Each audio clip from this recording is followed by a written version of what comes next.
Good morning, everyone. Welcome to another Fraud Watch Friday. We are glad to be here on this rainy Friday, and joining me as usual is Kay Tomlinson. Hi, Kay. How are things with you today? Going well, thank you so much. And it's not even raining here in Lake Tapps. How'd Oh, that happen? well, good for you. Good for you. And Snoqualmie is pouring, but Oh, we had quite a bit of snow last week, so I enjoyed that. Though it was nice to have snow, yeah, but yeah. kind of glad it's gone. But our topic this month is romance scams and also friendship scams, which are kind of a newer thing. And just anything where someone kind of reaches out to you under false pretenses and they end up asking you for something. And it's usually money. Oftentimes these days it's crypto. So this is kind of an old scam in its conception, but a new scam in its execution. And this is something that we usually cover in February, but we had our crypto kiosk campaign then. So we talked about that, and we will give you an update on that later on. But in the meantime, Kay has been looking into the latest in romance scams. So Kay, can you tell us what you found? Absolutely. And I can tell you there was a lot of information to find. So, as Bruce said, today we're talking about romance scams, but really not about the version that you may be picturing. And I can tell you these scams have not disappeared, they've evolved.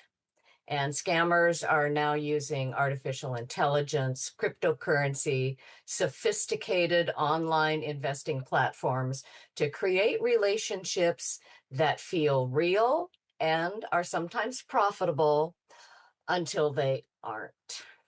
And so the goal today is to help you recognize the new tactics of romance scams and understand that victims are being targeted and who's at risk. And then, as always, to give you a clear picture of how you can protect yourself and the people that you care about. So I think maybe the first question that I thought of when looking into this is why are romance scams evolving? Because I have to believe that they were probably pretty profitable for the criminals over the years. We know that to be true. But we also know that scammers follow the money and they follow the technology. So artificial intelligence tools make fake identities much more convincing, and scammers now can generate photos, voices, even videos that look even more real. And we also know that the new technologies make scammers not only more believable, but also more efficient. 10 years ago, a romance scammer needed probably weeks to build a believable persona that they could use for all of their scams. But now, with all the new technologies, they can create a whole new fake life in a matter of minutes, makes them more efficient. So, just to kind of review the traditional romance scams, how they used to and still work. Traditionally, those romance scams followed a very predictable pattern. Somebody meets you online. They build trust and profess true love quickly because, hey, you're their soulmate. And then come the requests for money.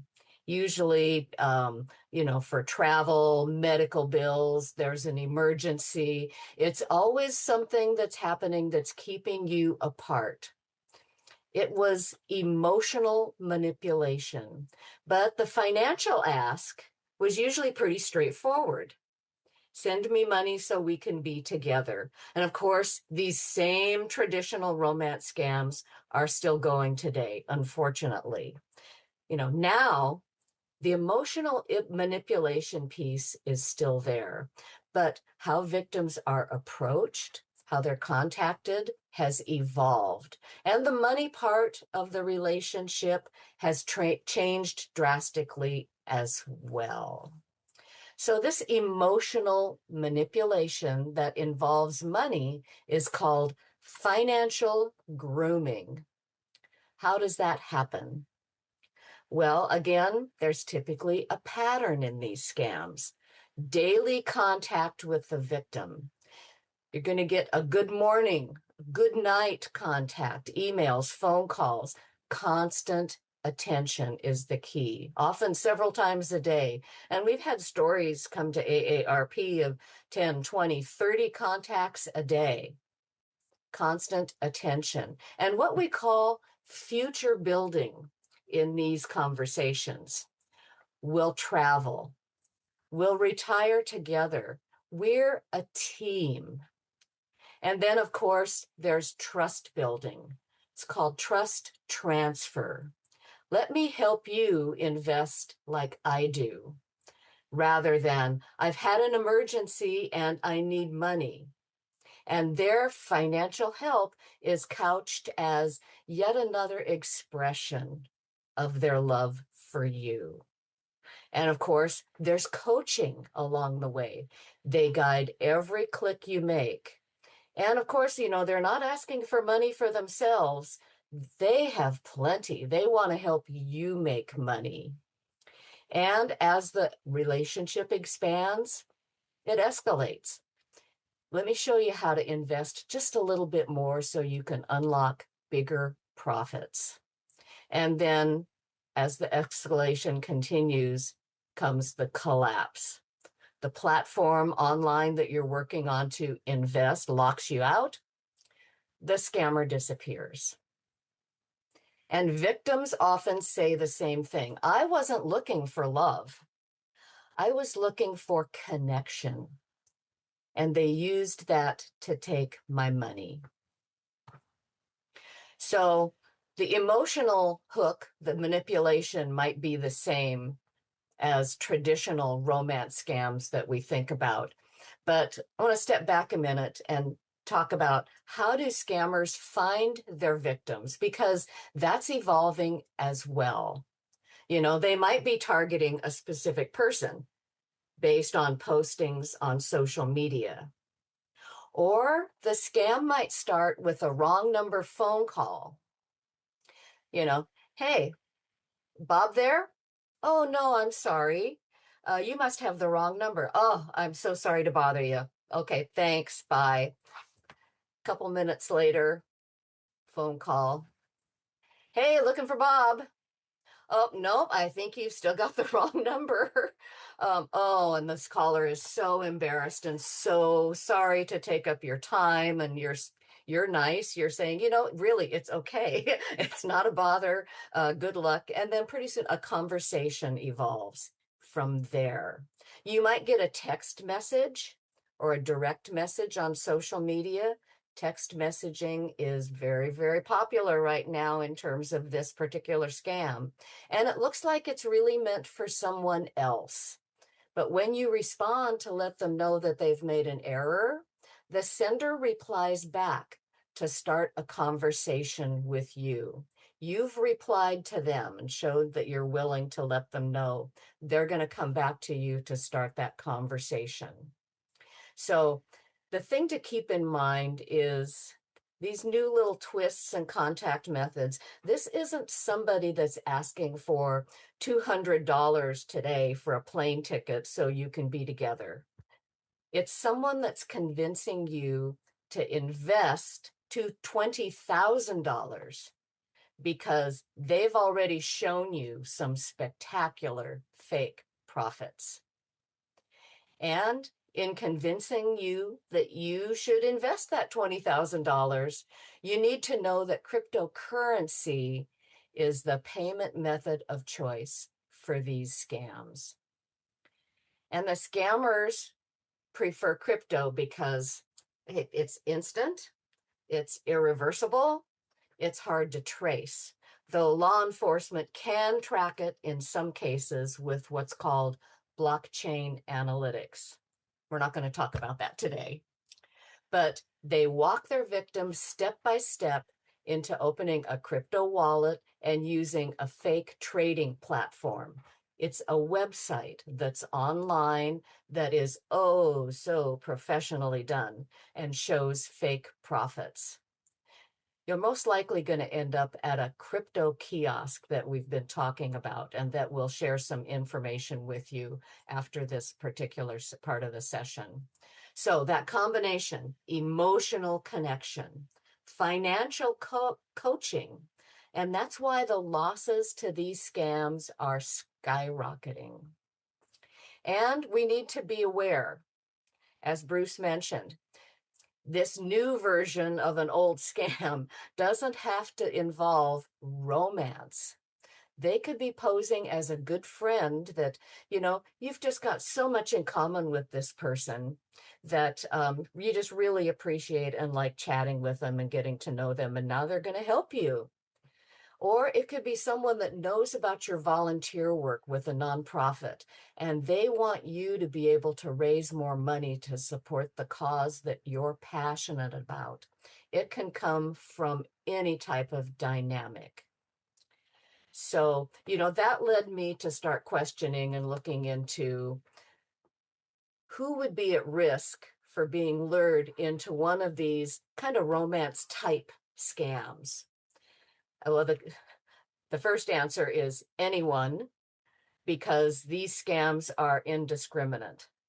They impact individuals across every age group, all genders, backgrounds, including those with higher education levels. It's very, very pervasive. And we know that older adults often stand out as primary targets, mostly due to their potential isolation and potential accumulated financial resources. Very attractive to scammers. They go where the money is. And according to experts, those that might be less tech savvy might also find themselves at a disadvantage. And that's talking about men and women of any age.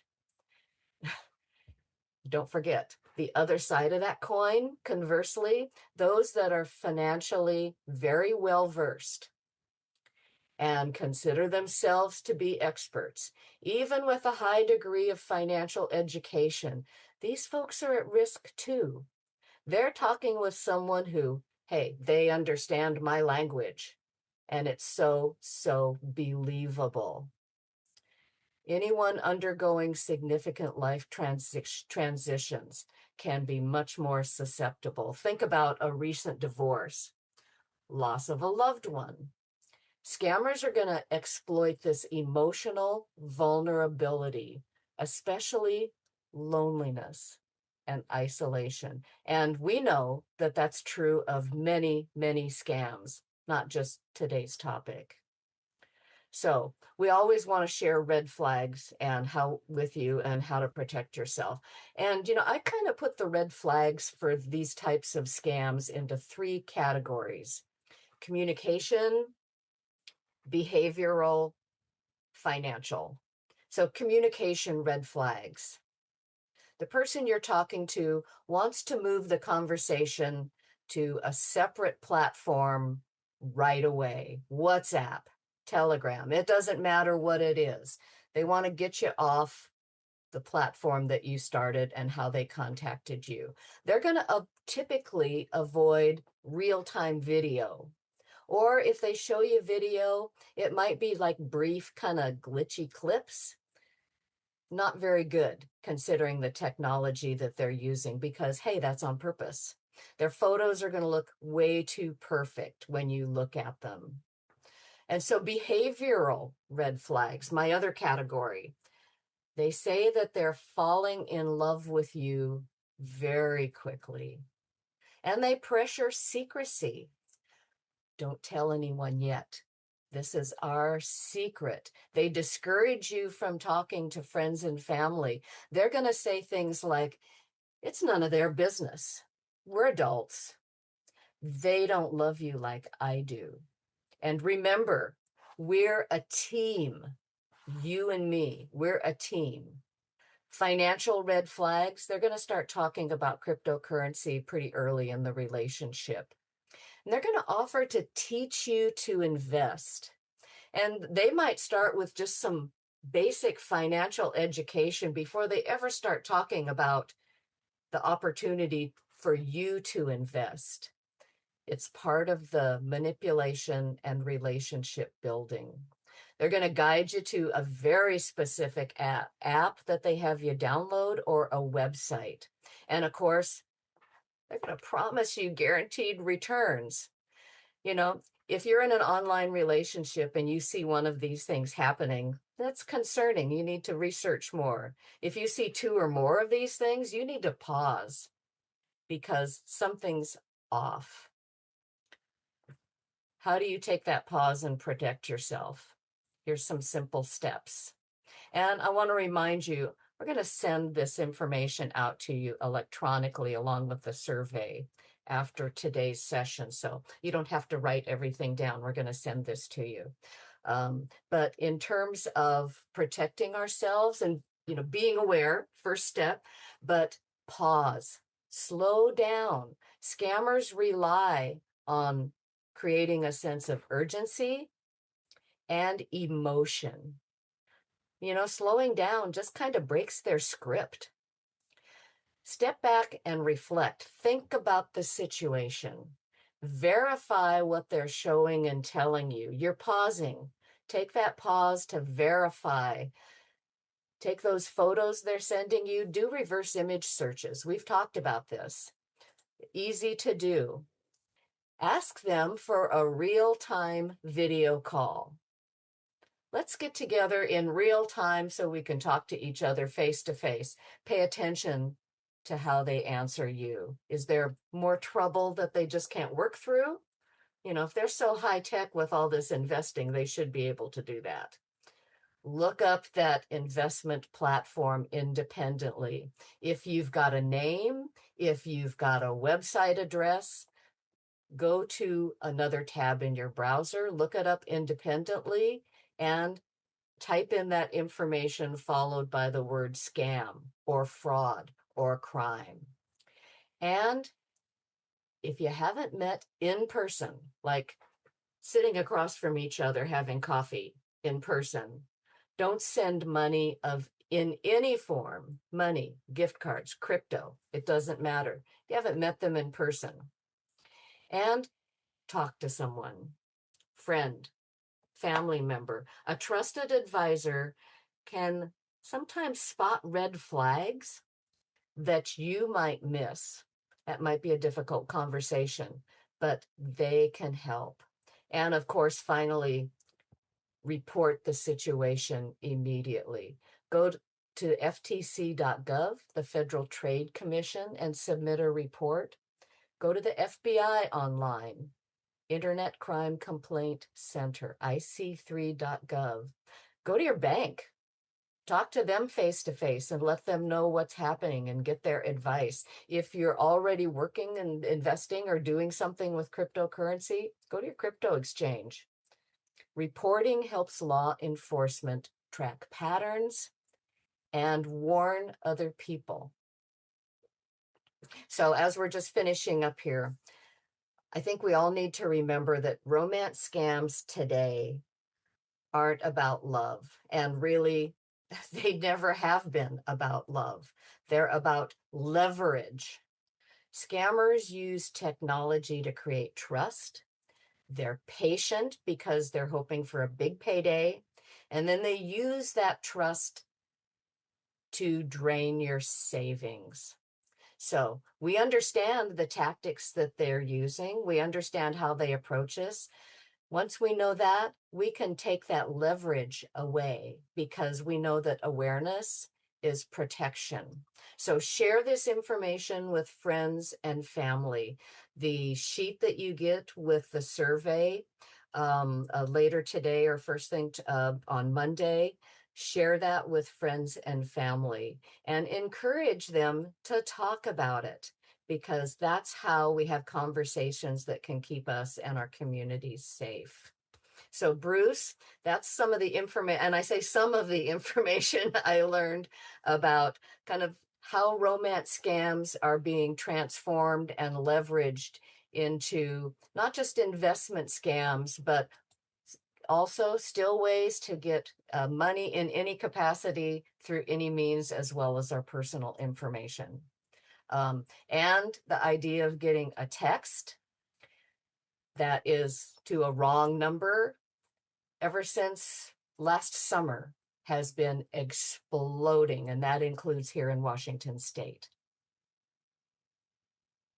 Okay, well, that's a lot of good information, and we'll probably have Not some a lot. questions about how AI is changing Mm, and improving these scams.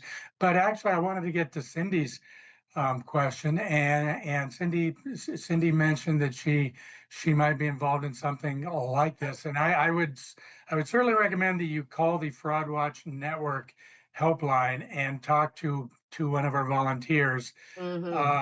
um, about your situation, and they can really help you evaluate it. And I will put that number in the chat in a second, and that's 877-908-3360. But I will put that in the chat.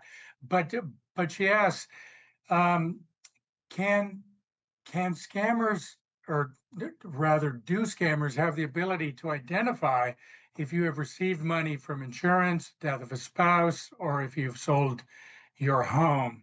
Mm-hmm. Do you have any insight on that, Kay? Mm-hmm. Well, and excuse me. And I know that I think Art has mentioned that scammers watch the local newspaper, the obituaries, all of that kind of thing. And even if you don't post an obituary where you've done a write-up and submitted it, many times the papers will just post a basic obituary, kind of the multiple line items. That's also sometimes available online. But with and then you mentioned only the VA website. Well, if you've posted it on the VA website, now it's on a website, and VA fraud scams are just as prevalent as the general public that aren't involved in any aspect of the military. AARP Speakers Bureau even has a specific presentation of how veterans can protect themselves from fraud. So the information is out there, and many times we've heard of frauds where if there's been a death, the family will get a call from someone who's saying, I went to high school with Steve. I saw this. A friend saw it and told me because same high school, and I'm so sorry. I knew Steve and I didn't know this was happening. We were pretty good friends. Or, we only knew a little bit, but I always admired him. And then a conversation again starts. And then the idea being that there's likely insurance money involved, moves forward in a direction that the scammer can take you to try to get that money, whether to help them or to invest or any number of avenues. So that the scammers can get that information. It's extremely difficult to keep all of that information private. You mentioned selling a home.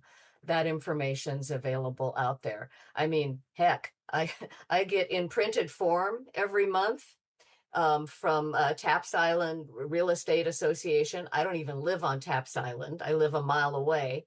And I also get emails from like Reddit saying, here's the houses that have sold at these addresses and how much they sold for. Information's out there. It's readily available. You don't even have to ask to get it. Yeah, I would also add that if the scammer is targeting you, then that's even more dangerous because they have some information. A lot of scam pitches don't know anything about you and they're just fishing for information. But if they know a little bit about you, then they can craft their pitch more specifically to you. And there's also the danger that they have a specific thing in mind. So it's certainly good that you're aware, because that is the first line of defense is awareness. But I would definitely recommend that you call the helpline for specific advice. And that is true for any fraud question Anything. or fraud problem, especially for something that is kind of private and personal to you. Um, so, but DM had a question that kind of kind of relates, but a little different topic because Mm, I see in the chat that we've been talking about unknown phone numbers, and mm, DM is asking about the One Ring scam. Do you know mm. anything about that, Kay? I do not know about that. Andy, I'm going to call on you. I see you're with us. Are you familiar with that scam? Yeah, it's basically it's really straightforward. Um, it's basically they make a phone call and they hope that you, oh, I missed the phone call, I'm going to go call back. And the caller ID is one of the special phone numbers where it's there are phone numbers you can call that you pay money in order to make the phone call. And so the callback is actually one of the ones where you are charged for making a phone call. So there are various services out there where you can get entertainment of different kinds and you pay some number of dollars per minute that you're calling. The One Ring thing is hoping that you call back with the charge. And then they collect a bunch of money from the phone company and you end up getting a bill for it. Um, Mm, Fairly straightforward. The answer is simple. If they didn't leave a voicemail, they don't really want to talk to you. mhm. Don't call back. That's the easiest way out of it. Yeah, good point. Good point. I have not heard of that, but I've heard advertisements for those types of phone services on the radio. I still listen to the radio, um, to where you can call and get, oh, I don't know, astrology advice or horoscopes or whatever. And it's, so many the first this many minutes are free, but they don't really tell you how much it is per minute. It's probably 1995 or something after that. I don't know. But same type of situation, it sounds like. You call, you're charged, your phone is charged, and you see it when you get the bill. Okay, thank you for that. I'm glad you knew about that. We all learned something today. Yeah. Well, that fake charge thing, that's pretty old in terms of a scam, but Mm, it's a new technology again, to try and get you to rack up a phone bill. I mean, most of us use our cell phones in a way that we don't get a lot of special charges. So, perhaps we're not as alert to that as we should be. So it's good to be mhm. reminded. What I also see in the chat kind of some references to government imposter scams, and they're kind of similar to romance scams in the sense that someone is pretending to be someone they're not. Can you talk about the similarities between those? I'm glad that that came up because just a couple of days ago, I was just kind of doing what I usually do, kind of snooping around online for new scams and some different websites that I look at. And I always look at the Better Business Bureau because every quarter the Better Business Bureau hosts a scam report, so to speak, for members of nonprofits that work with fraud, as well as government agencies here in the state of Washington that work on consumer protection, consumer affairs. And I was just on one of these calls a couple weeks ago.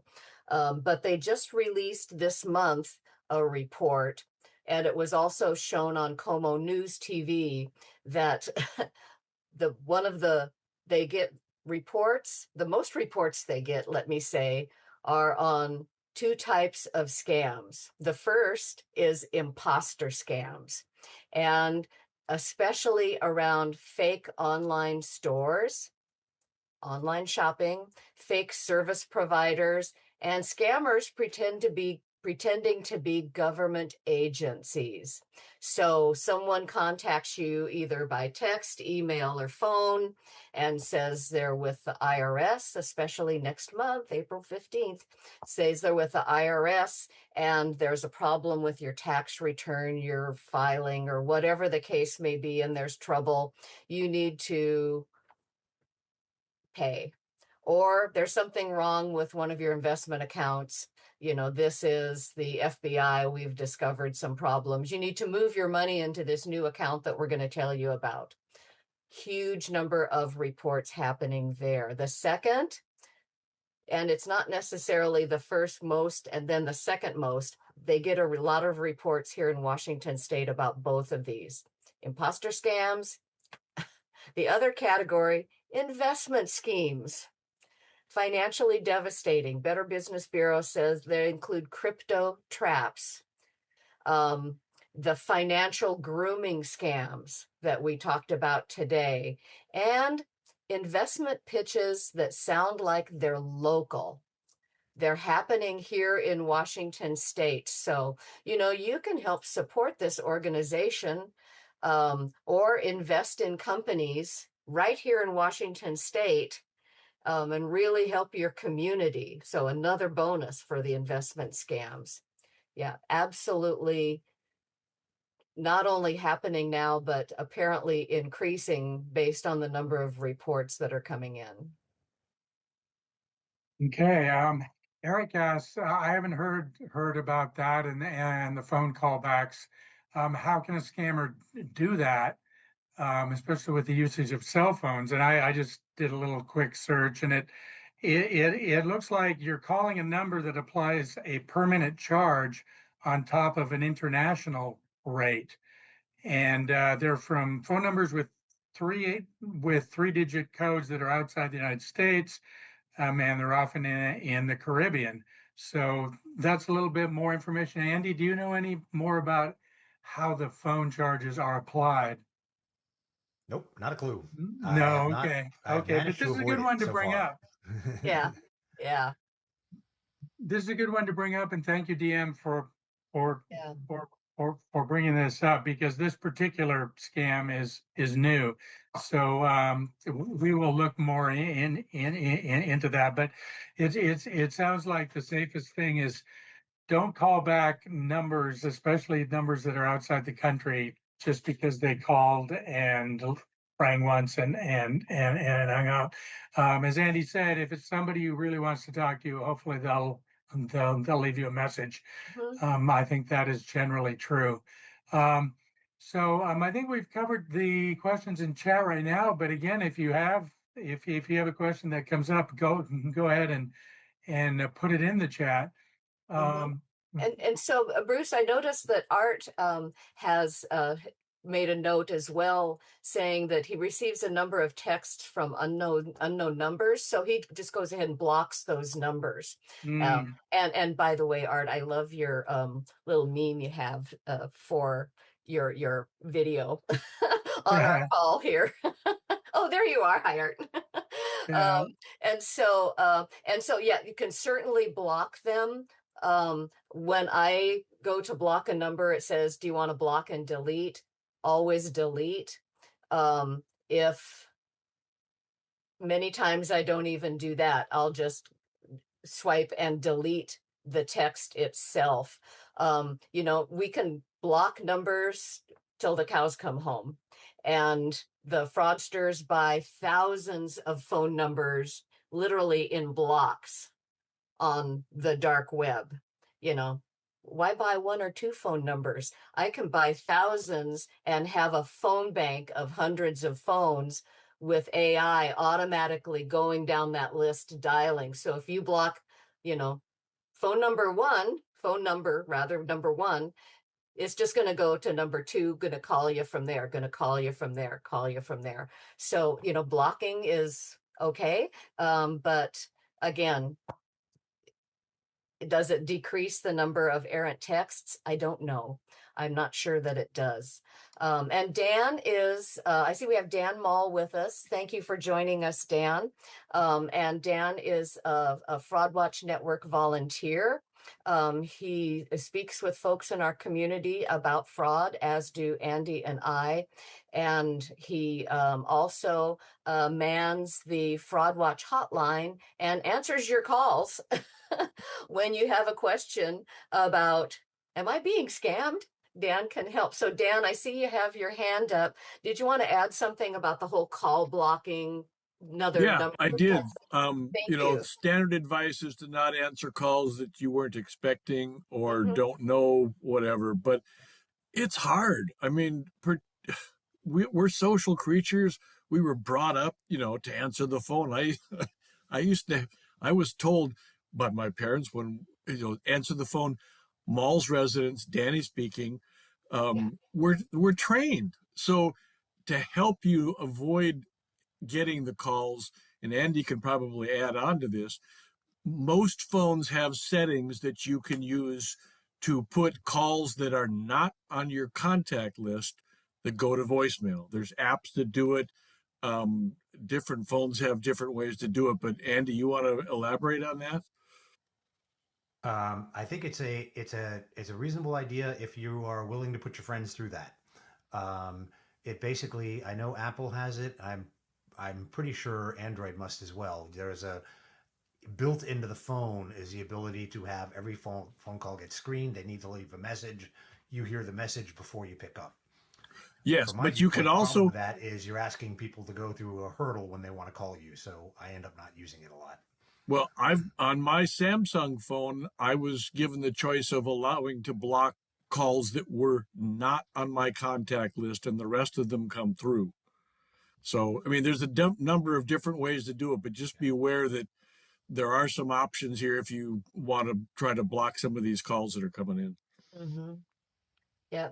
And so, Dan, now that we've got you on the line, one of the things that Bruce had mentioned at the beginning of our session was we want to give everyone an update on the crypto kiosk bill that was before the Washington State Legislature last month. And I know we have several folks joining us from other states. Thank you. And I think probably some of your states, Gary, I know California for sure, has already implemented regulations on crypto kiosk fees and percentages and what it costs to use that kiosk. Many states have done that. Washington has tried in its legislature with bills for 2 years in a row. And this past session, AARP was putting forth all of its efforts on getting these regulations passed in order to try to protect especially older adults who are being directed to these kiosks to deposit money, usually $100 at a time, thousands of dollars at one time, to pay a scammer. Unfortunately, that legislation failed. Dan, you've been so involved with this. On behalf of the volunteers, thank you for all your work. Dan has written letters. He's done interviews. He's done podcasts. He's testified down in Olympia to try to have legislators pass a bill that makes sense, that is still fair for the crypto kiosk owners, but gives some protection to consumers. Dan, can you share kind of where we're at now with that? And maybe what can we even still do now? How high up in my stump do you want me to get? Well, I understand that you already have quite a ladder. I do. So yes, you're right. It's been tried twice to compromise with the and I'm not calling them crypto kiosks because that makes it sound like where you get your phone case or your ears pierced at the mall. These are automated teller machines, but they don't give money out. They just take money. I guess there's maybe a few that do, but and they're ATMs. They're ATMs, okay? But the kiosk industry would like us to have a different view of these things. Yep, we didn't get it done this year, and it wasn't that there wasn't enough support. The crypto ATM industry brought in 5 of their top lobbyists, and it was political theater. That's the only reason that it didn't pass. And we had plenty of testimony, and it's going to be revisited. There's a number of states. Minnesota is waiting for a governor's signature to ban them. The state of Minnesota. Spokane has banned them. I'm talking with Tim Schwerin, the detective there that was involved in getting that done, so we can talk about bans. Indiana, I believe, is waiting for a governor's signature.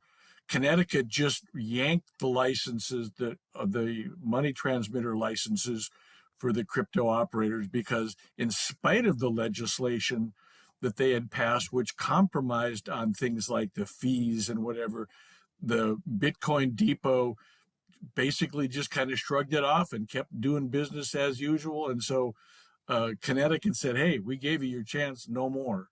So there's a lot of activity. And Mm. anybody that feels like calling their legislator and saying, we need to get up, step up and get this done, please feel free. Yep. It does make a difference. Contact your legislator, because believe me when I tell you, they listen to their constituents. Even if you feel like, oh, I'm just leaving a voicemail, I'm just sending an email. They have people that read those and give them directly to the legislator. They So listen. I would suggest that there's one more thing that we all can do to be effective here, and that is to tell friends and relatives and neighbors, if it involves crypto, it's a scam, period. There's no legitimate operation that ever, maybe in the future, but not now. Not And now. the same with gift cards. There is no legitimate law enforcement, government agency that does business that way. Hang up. Yep, absolutely. And that ties back to our topic for today. If you've developed somebody that you think is really a good friend online, and they start talking about helping or needing money, if the word crypto comes out in the conversation, that's your key to know that it's time to end. So yeah, very good point. So what other questions do we have, Bruce, as we're going forward here? Kind of coming up to our time. Got a little bit of Yeah, well, there is just a post from Linda Mhm. who says, I have been romance scams. I just caught a recent one in the nick of Oh, time.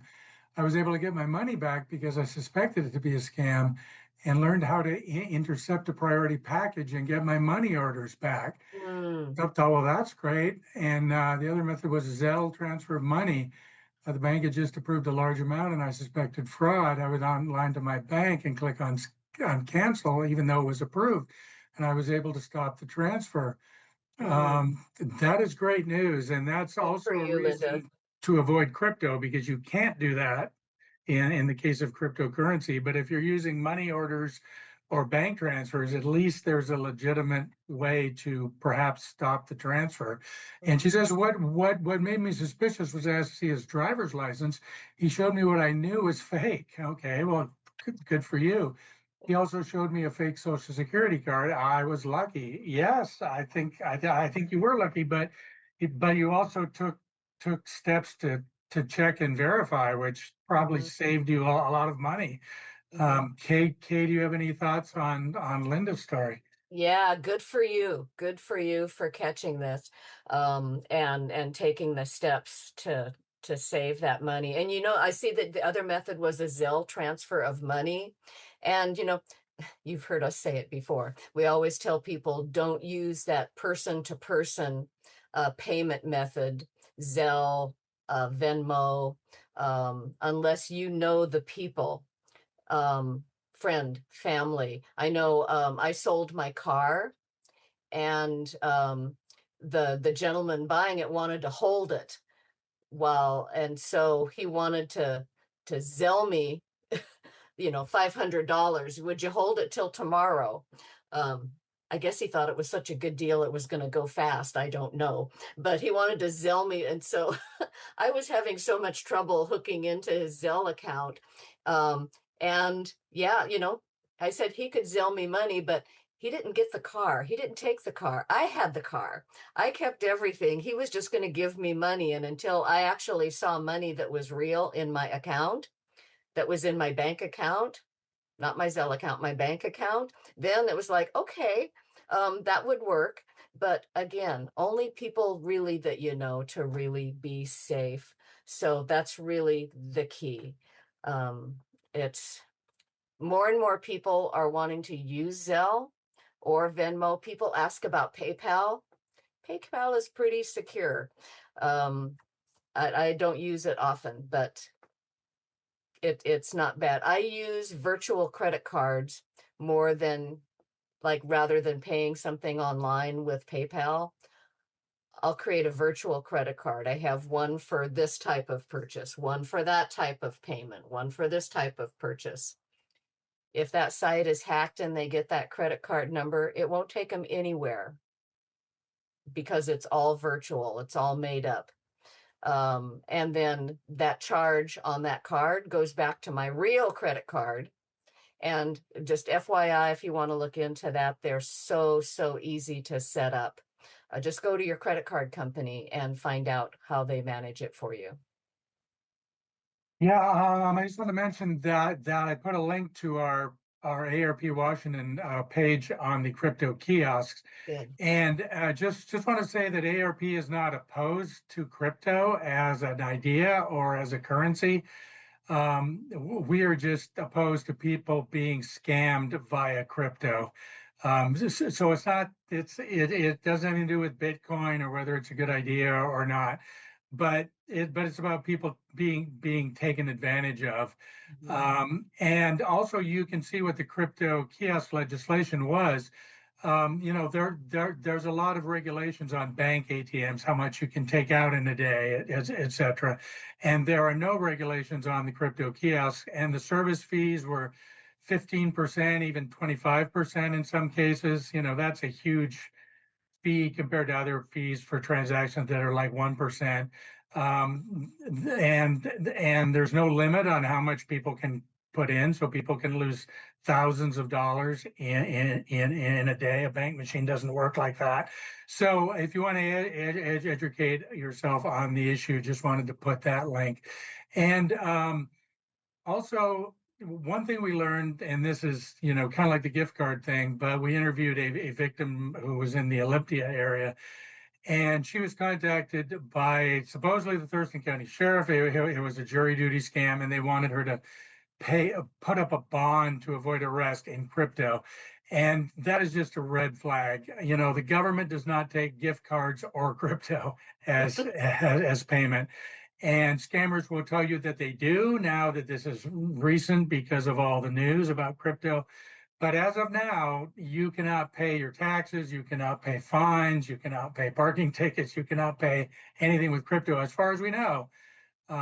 So that's a red flag to say, wait a minute, is this a real government employee I'm talking to, or is this an imposter? So Yeah. just wanted to point that out. Yeah, good point. I might mention also, Bruce, is that, some people have asked me, how could the bill to protect consumers in Washington for the crypto kiosks, ATMs fail? How could it fail? It just made so much sense. It just kind of seemed, don't the companies want to still do business and protect their customers? And it kind of got down to, as far as my understanding, is the main reason and the main purpose that the crypto kiosk management and owners have said that they don't want regulations on the kiosks is because many people don't have bank accounts. They don't use the traditional banking system. They send money to relatives, many times overseas, to help support them by using these kiosks, by these crypto. And so by regulating, that was somehow going to impinge on their ability to transfer this money. That kind of sounds okay, but in reality, we know that what mostly crypto kiosks, from what I understand and have been told, is they're used for fraud and money laundering. So, regulating that for regular people that want to send money overseas to help their relatives so they don't have to pay a 25% fee on top of the money they're sending, kind of makes sense. So as Dan said, this has been fascinating to watch, if nothing else, in terms of going through this process. We'll continue to keep you advised on what's happening with this as we move forward. I haven't heard anything about a special session at all. Dan, I don't know if you have or not, in terms of finishing up any business for the Washington State Legislature. There's some stuff. Kathy and Marguerite have some things going on with the Attorney General and the Governor, but beyond that, I don't know. I don't know much. Okay, and Marguerite is our executive director at AARP Washington. Kathy McCall is the director of legislative affairs and advocacy for AARP Washington. Yeah, and I would just add that the crypto bill passed through the Senate with a large majority, passed easily. So we thought, well, that's going to be great. It'll pass the House. And as kind of Dan said, it didn't really have to do with the merits of the bill so much as politics.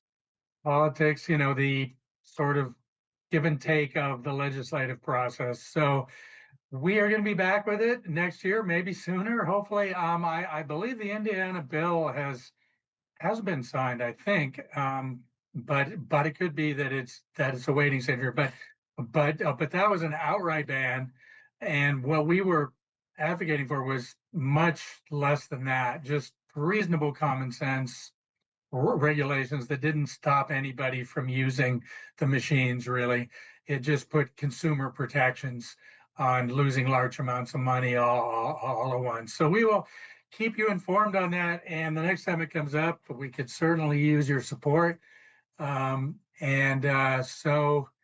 kind of with that, looks like though we don't have any new questions, so it looks like people are feeling pretty good about the romance scam issue. And to those of you who've been contacted and involved in this, you definitely have our support and our empathy. You didn't do anything wrong. These scammers are good. I've been amazed at how they can create a persona and create a psychological trap that they bring you along. And oftentimes they are very, very good. And you're dealing with a professional who wants your money.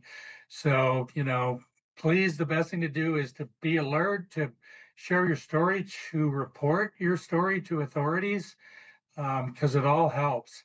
I wanted to put the link to sign up for next month, Fraud Watch Friday. That'll be April 17th. Mhm. Kay, can you tell us a little bit about what the topic is going to be? Sure. So April 17th, we know April is tax month. We're 2 days past the deadline unless you filed an extension, but we're still going to be talking not so much specifically about tax or income tax, but about property fraud, deed fraud, legal documents, property tax fraud, how you can get some relief, what to watch out for if in terms of if you're a renter, if you own your home. There is a lot of fraud and booming fraud around these topics. And so we're going to dive into that. And, I've already in the past talked to mortgage companies as well as banks about what they see, what they do to protect us. What do we need to do and know that steps that we can take to protect ourselves too. So that's next month. We're going to dive into kind of an unusual topic maybe for us, but I get a lot of questions about it when I go out and speak to people in groups. So something that we're going to share next month for our a Fraud Watch network focus month of April here at AARP. Yes, I think it's going to be timely because there are some changes in the tax laws that are relating to seniors. There's exemption for people over 65 that's gone up, and there's questions about it. What if you're over 65, your spouse is not, et cetera, that kind of thing.